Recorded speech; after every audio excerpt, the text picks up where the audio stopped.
is the good little mouse.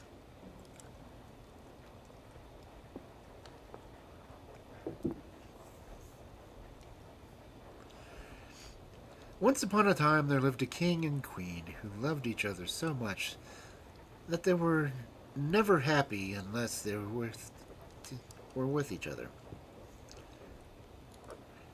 Day after day they went out hunting or fishing. Night after night they went to balls or to the opera.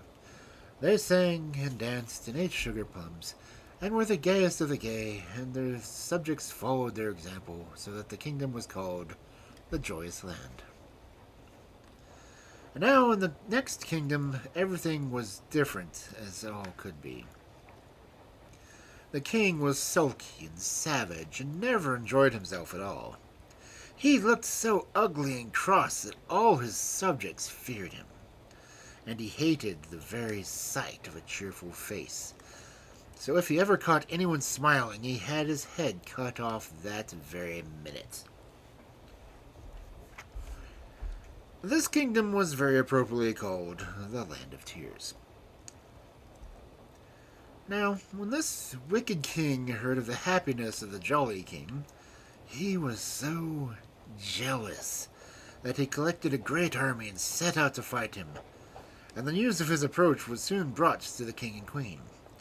The queen, when she heard of it, was frightened out of her wits and began to cry bitterly. "Sire," she said, "let us collect our riches and run away as far as ever we can to the other side of the world if we must." But the king answered, "Fie, madam, I am far too brave for that. It is better to die than to be a coward." Then he assembled all his armed men, and after bidding the queen a tender farewell, he mounted his splendid horse and rode away. When he was lost to the sight of the queen, she could do nothing but weep, and wring her hands and cry. "Alas! If the king is killed, what will become of me and my little daughter?" And she was sorrowful that she could neither eat nor sleep.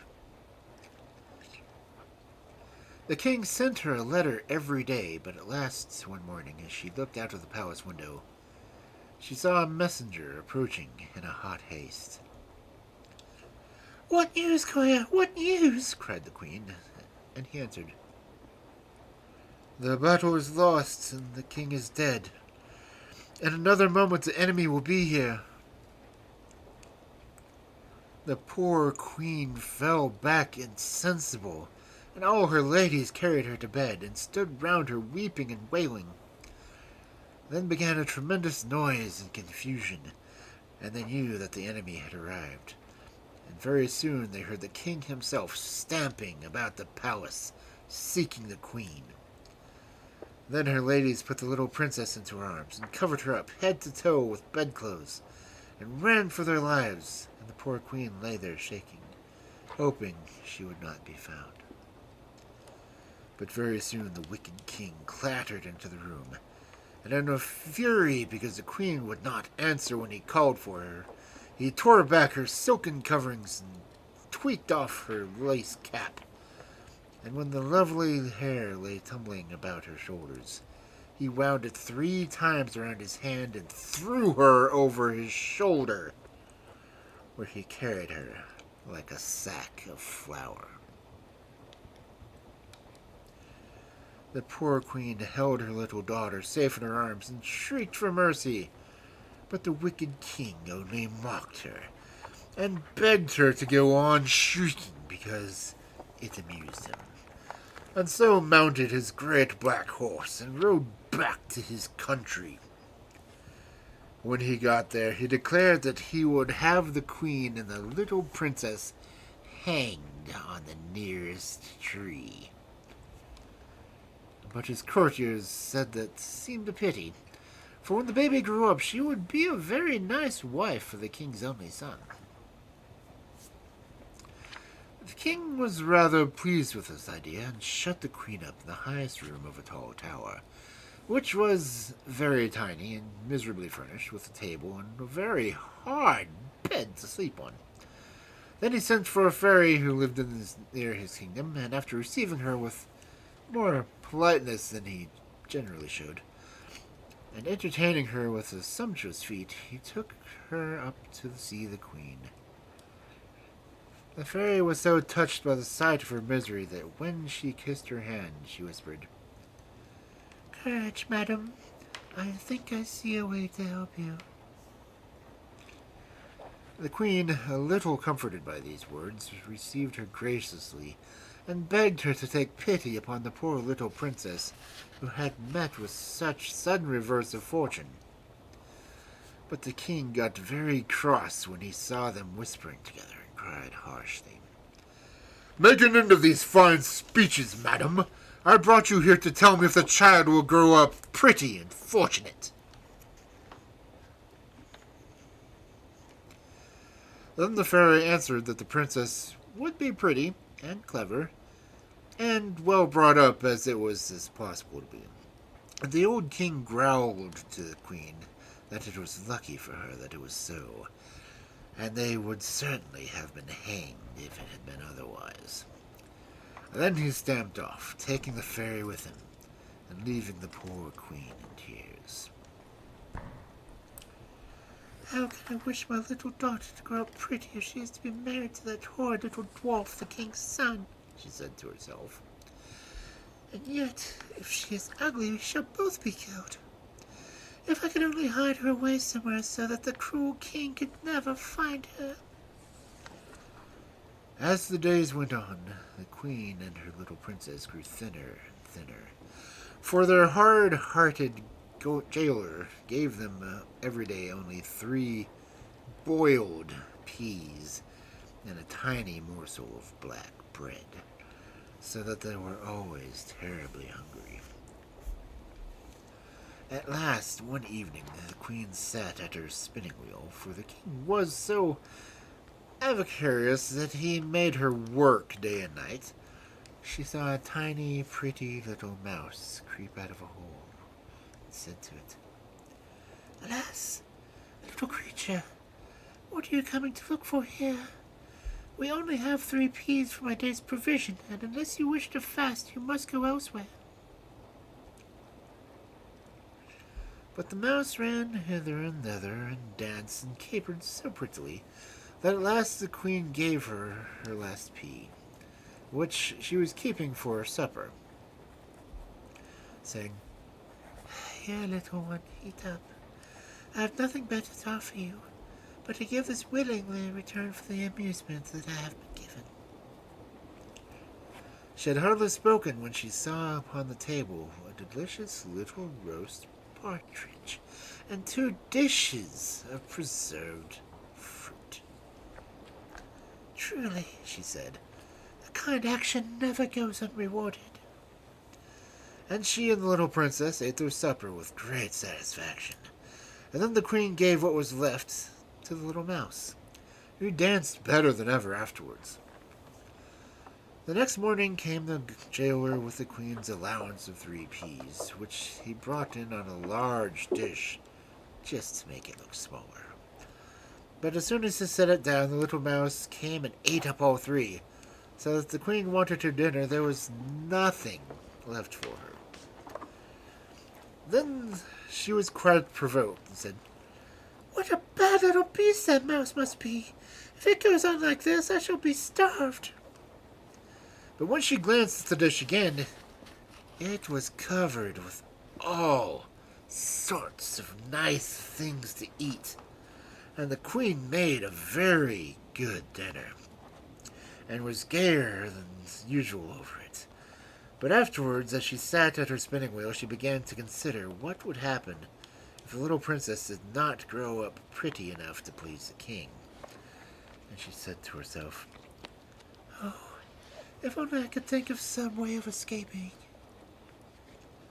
As soon as she spoke, she saw the little mouse in the corner playing with some long straws. The queen took them and began to plait them, saying, "If only I had enough straws, I would make a basket with them, and let my baby down from the window to any kind passer-by who would take care of her." By the time the straws were all plaited, the little mouse had dragged in more and more, until the queen had plenty to make her basket, and worked at it day and night, while the little mouse danced for her amusement.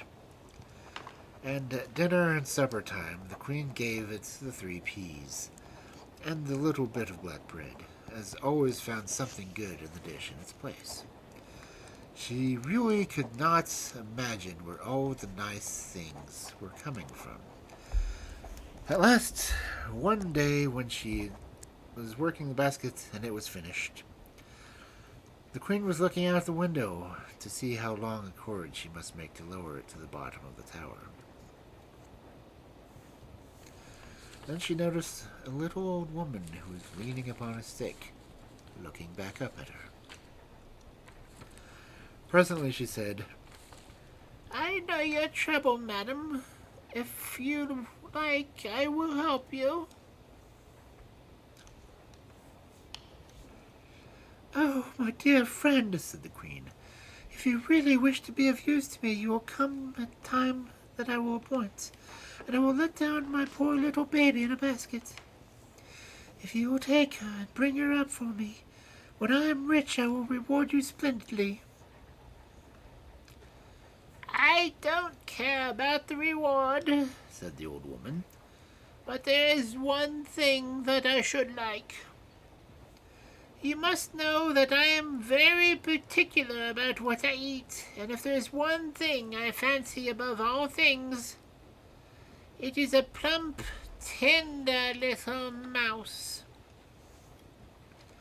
If there is such a thing in your garret, just throw it down to me, and in return I promise that your little daughter will be taken care of." When the queen heard this, she began to cry, but made no answer. And the old woman, after waiting a few minutes, asked her what was the matter. "Why," said the queen, "there's only one mouse in this garret, and that is such a dear pretty little thing that I cannot bear to think of it being killed." "What?" cried the old woman in a rage. "Do you care more for a miserable mouse than you do your own baby? Goodbye, madam.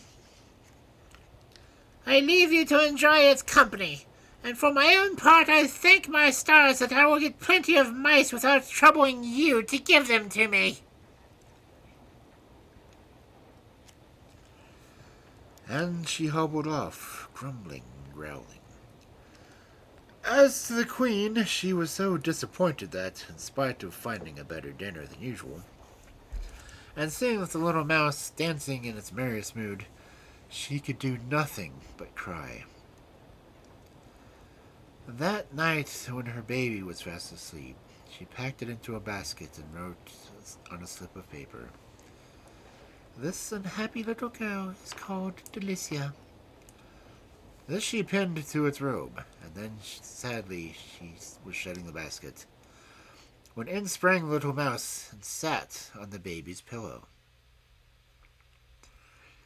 "Oh, little one," said the queen, "it cost me dear to save your life, and how shall I know whether my Delicia will be taking care of her now?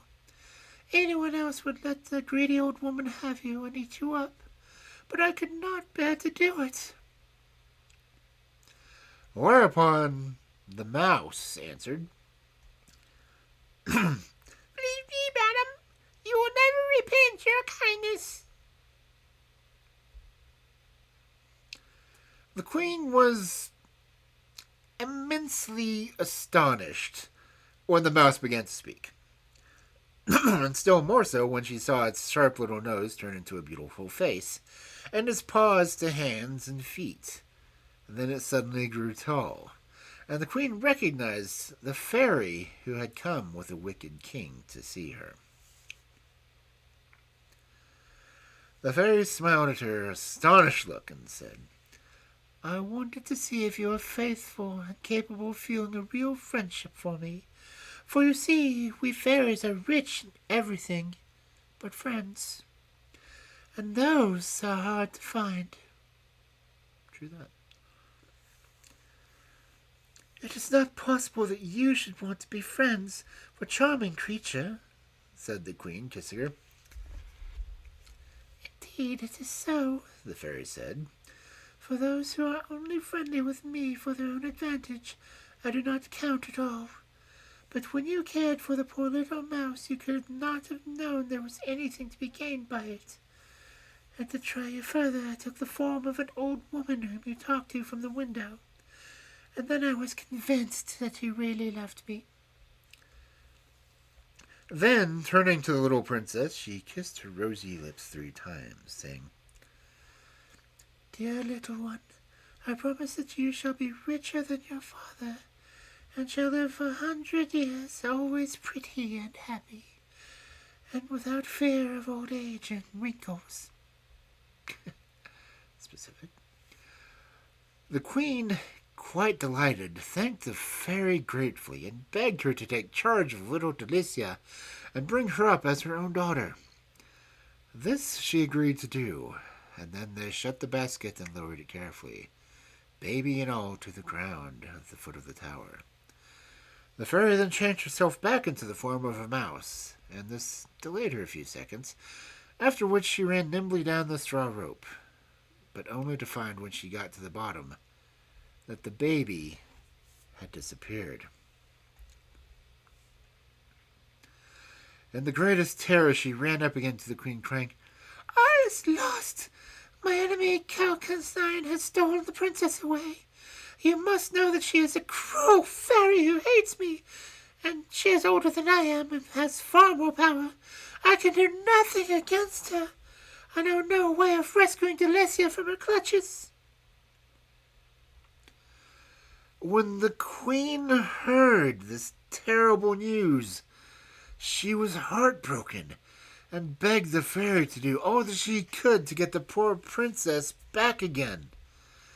At this moment in came the jailer, and when he missed the little princess, he at once told the king, who came in a great fury, asking what the queen had done with her. She answered that a fairy, whose name she did not know, had come and carried her off by force. Upon this the king stamped upon the ground and cried in a terrible voice, You shall be hung! I always told you you should! And without another word he dragged the unlucky queen out into the nearest wood, and climbed up into a tree and took a branch to which he could hang her. But when he was quite high up, the fairy, who had made herself invisible and followed them, gave a sudden push, which made him lose his footing and fall to the ground, and with a crash and break 4 of his teeth. And while he was trying to mend them, the fairy carried the queen off in her flying chariot to a beautiful castle, where she was so kind to her that, but for the loss of Delicia, the queen would have been perfectly happy.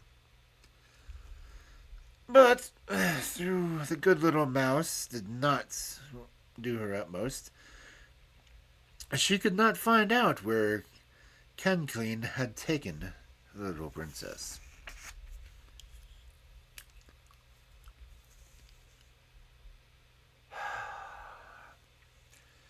15 years went by, and the queen had somewhat recovered from her grief when the news reached her that the son of the wicked king wished to marry the little maiden who kept the turkeys, and that she had refused him. The wedding dresses had been made, nevertheless, and the festivities were to be so splendid that the people for leagues around were flocking to present them. The queen felt quite curious about the little turkey maiden who did not wish to be a queen. So the little mouse conveyed herself to the poultry yard to find out what she was like. She found the turkey maiden sitting upon a big stone, barefoot and miserably dressed in an old coarse linen gown and cap. The ground at her feet were all strewn with robes of gold and silver, and ribbons and laces, diamonds and pearls, over which the turkeys were stalking to and fro, while the king's ugly, hideous, disagreeable son stood opposite her, declaring angrily that if she would not marry him, she should be killed. The turkey maiden answered proudly, I will never marry you. You are too ugly and too much like your cruel father. Let me live in peace with my turkeys, which I like far better than all of your fine gifts. The little mouse watched her with the greatest admiration, for she was as beautiful as spring, and as soon as the wicked prince was gone, she took form of an old peasant woman and said to her, Good day, my pretty one. You have a fine flock of turkeys here. The young turkey maiden turned her gentle eyes upon the old woman and answered, Yet they wish me to leave them to become a miserable queen. What is your advice upon this matter? My child, said the fairy, a crown is a very pretty thing, but you know neither the price nor the weight of it. I know so well that I have refused to wear one, said the little maiden, though I don't know who my father was or who my mother was, and have not a friend in the world. You have goodness and beauty, which are more value than 10 kingdoms, said the wise fairy. But tell me, child, how came you here? And how is it that you have neither mother, nor father, nor friend? A fairy called Cancaline is the cause of my being here, she answered.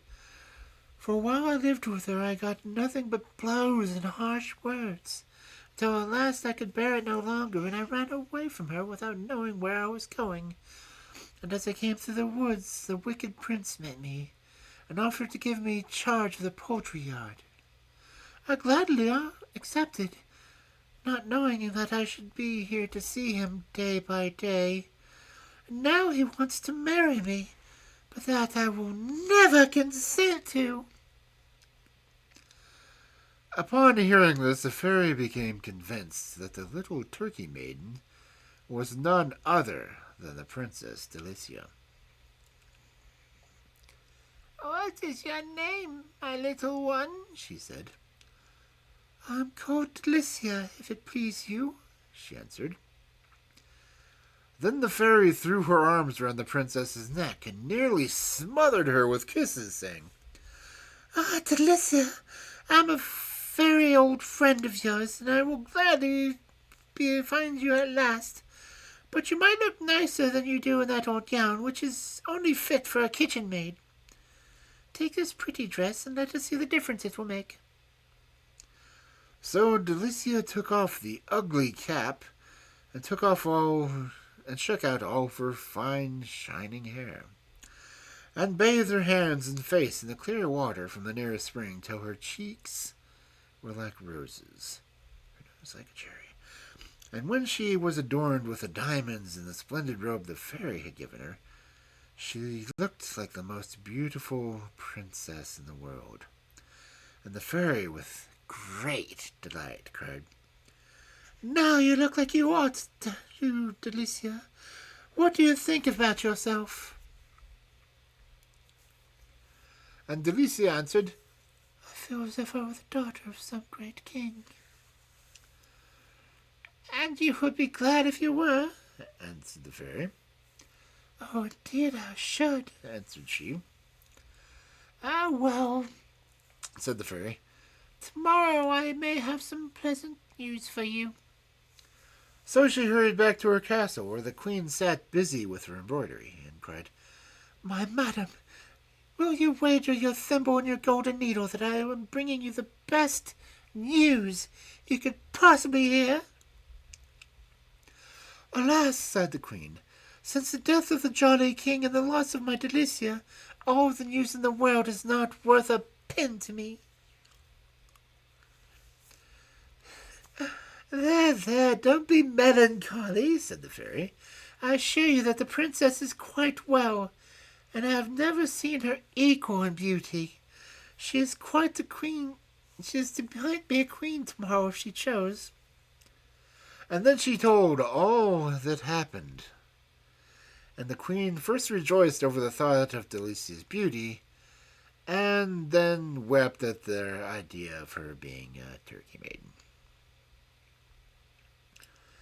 I will not hear of her being made to marry the wicked queen's son, she said. Let us go at once and bring her here.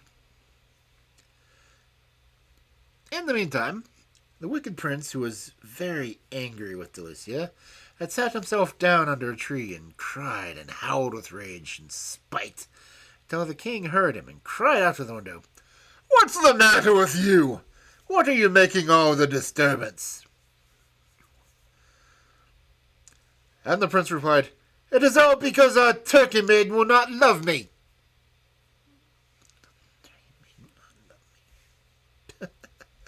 "Won't she love you, eh?" said the king. "We'll very soon see about that." So he called his guard and told them to go and fetch Delicia. "See if I don't make her change her pretty mind," said the wicked king with a chuckle.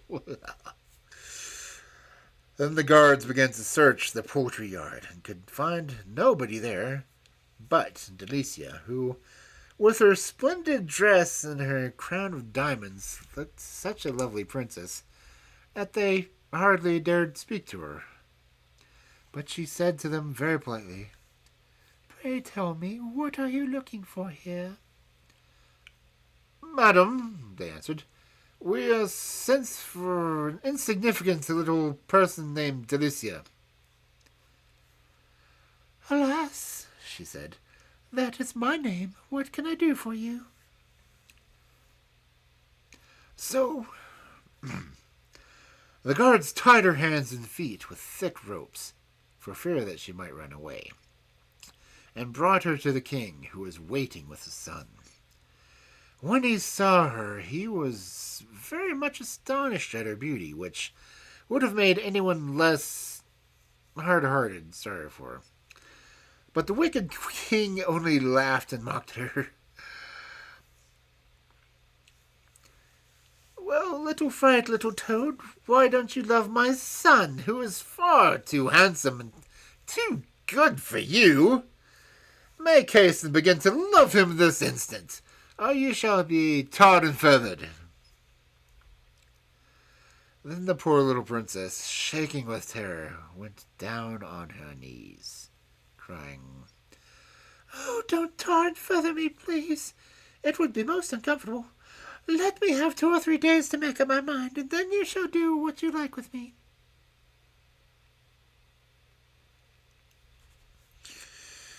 The wicked prince would have liked very much to see her tarred and feathered, but the king ordered that she should be shut up in a dark dungeon. It was just at this moment that the queen and the fairy arrived in a flying chariot, and the queen was dreadfully distressed at the turn affairs had taken, and said miserably that she was destined to be unfortunate all her days. But the fairy bade her to take courage. "I'll pay them out yet," she said, nodding her head with an air of great determination. That very same night, as soon as the wicked king had gone to bed, the fairy changed herself into the little mouse, and creeping up on his pillow, nibbled his ear so that he squealed out quite loudly and turned over on his other side. But that was no good, for the little mouse only set to work and gnawed away at the second ear until it hurt more than the first one. Then the king cried, "Murder! Thieves!" And all his guards ran to see what was the matter. But they could find nothing, and nobody, for the little mouse had run off to the prince's room, and was serving him exactly the same way. All night long she ran from one to the other, until at last, driven quite frantic by terror and want of sleep, the king rushed out of the palace, crying, "Help! Help! I'm pursued by rats!" The prince, when he heard this, got up also and ran after the king. And they had not gone far when they both fell into the river and were never heard from again.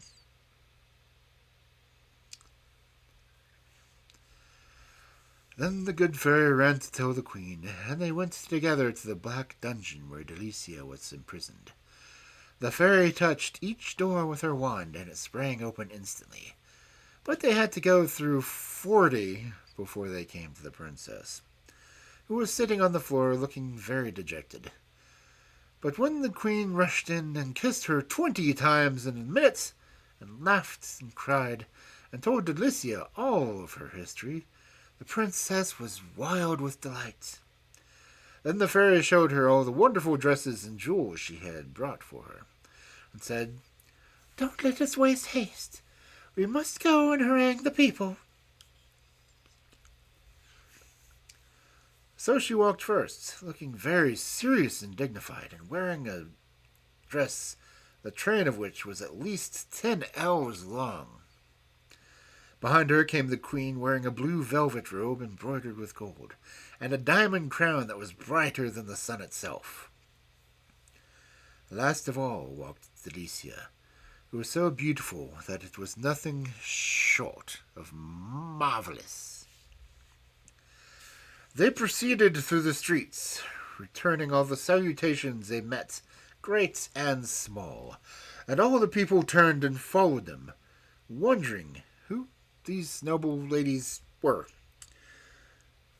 When the audience hall was quite full, the fairy said to the subjects of the wicked king that if they would accept Delicia, who was the daughter of the jolly king, as their queen, she would undertake to find a suitable husband for her, and promise that during their reign there should be nothing but rejoicing and merrymaking, and all dismal things should be entirely banished.